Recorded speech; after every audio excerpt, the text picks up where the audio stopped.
Imagine a place where the next generation of builders, founders, creators come together. That was Moonshot 2025. I attended the event, went in curious, and came out with a lot of ideas because I met some of the brightest people pushing the limits of what is possible. This is my journey, who I saw, what I learned, and the lessons that are going to stick with me forever. I don't like going out. I rarely go for events. As a matter of fact, the last big tech event I attended was TechPoint Inspired 2019.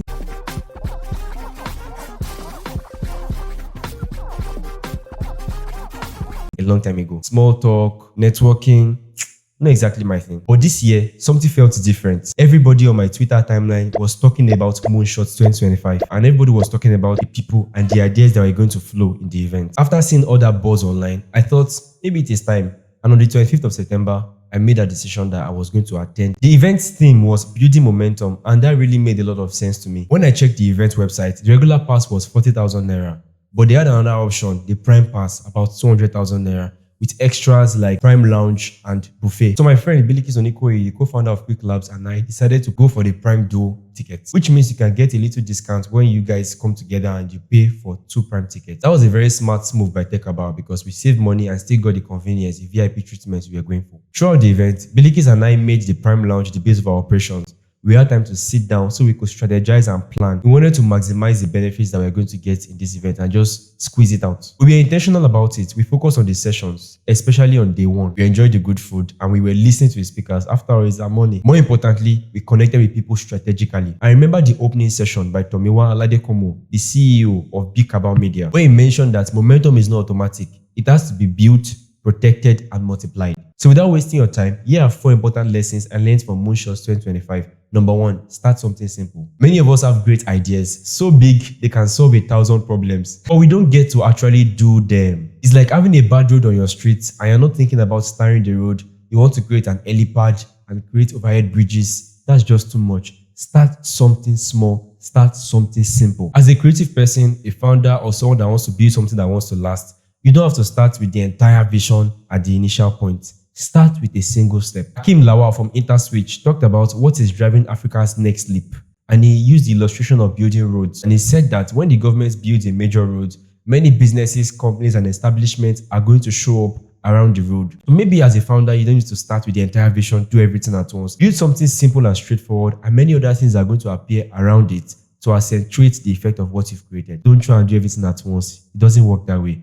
Do something simple and the other things are going to appear. It reminded all of us in that hall that InterSwitch has been building the trust road for about 23 years now. Many solutions have emerged around the solution that InterSwitch created. And that part struck me because innovation has to meet infrastructure. You or your ideas need the right environment, community, structure to thrive and become something meaningful. Because what's the point of a road and those things then eventually emerge? Secondly, positioning is everything. Founder of AfriDigest, Emeka Ajene, spoke about positioning and he gave a brilliant illustration using Listerine, the popular mouthwash. They didn't start off as a mouthwash, they started off as many things. Listerine has been an antiseptic, a cure for ringworm, a cure for scalp troubles like dandruff, and many other things. And the makers of Listerine did not change the formula, they just changed the positioning of that product. Do you want it to solve a problem that only doctors can relate with? Antiseptic problem, taking care of wounds after surgery? Or do we want it to solve a social problem that was going to pay more, which is mouth odor? They decided to reposition that product. That Listerine formula moved from being an antiseptic to a social confidence solution of bad odor. Sometimes you don't need to change your product or try a new one.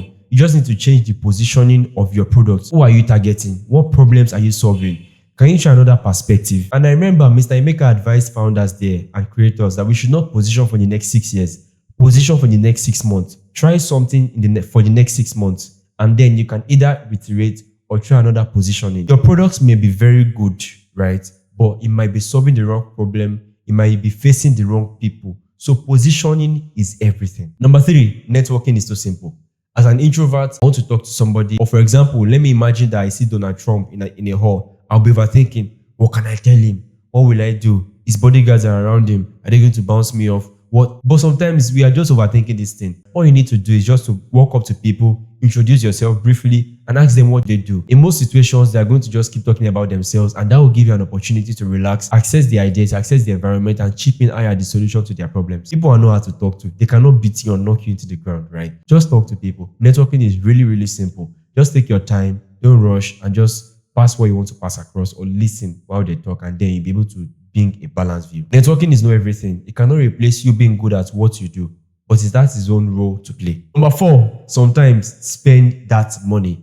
I feel like the regular ticket was not too bad, but if I had gotten the regular ticket, I'll not have forgiven myself, because the Prime Lounge came with some benefits. For example, virtually all the speakers at a point or the other were in the Prime Lounge, either before or after the event. I got to speak to Mr. Emeka Ajene after his speech at the Prime Lounge. I approached him and I asked him 2 questions that he answered very well. I saw other people speaking and connecting with the speakers during the events, and that was because we were in the Prime Lounge. A lot of connections happened there, a lot of conversations happened there.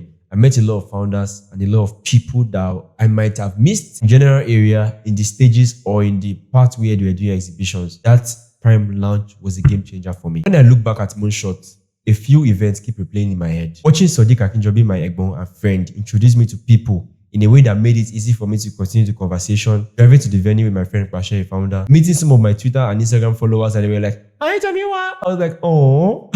It was just really amazing. Now, this is what I walked away with from Moonshot 2025. First off, my notebook is filled with positioning ideas that I've learned and I've started to use since after the event. I also have a list of founders that I'm going to follow up on that need my services or that I can advise or give tips. Also, there's a simple rule I've written somewhere in my head: build the road. Don't try to create the country.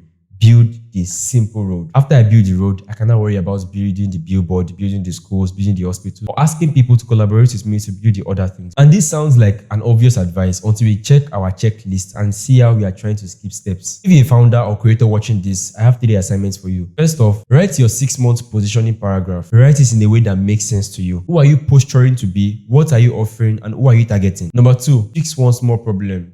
Doesn't even have to be a problem you want to monetize. A problem in your processes, schedule, or your behind the scenes. A problem you are currently experiencing. Find that one small problem and tackle it. Number 3, choose one growth experiment and try it for 7 days. You might be posting on TikTok, LinkedIn, or Twitter consistently. You might be speaking to new people, whatever it is. Find one small growth experiment and just try it over the next 1 week. I will end this video with gratitude. Thank you so much, Cabal, for such a solid event. Thank you so much, Fancy Goodman, my friend who is a writer working at Cabal, an excellent person. Thank you to all the speakers that came and spoke for the insights you delivered. If this helped you, like this video, subscribe, and share. And maybe tell me the next event you think I should attend. Now, if you have a business page, a website, or a social media page, and you want me to give you a 15-minute tear down of the page, right? I'll tell you what is working and what is not working and what you need to change for free. Comment Moonshot and I'm going to respond to you and we'll take it up from there.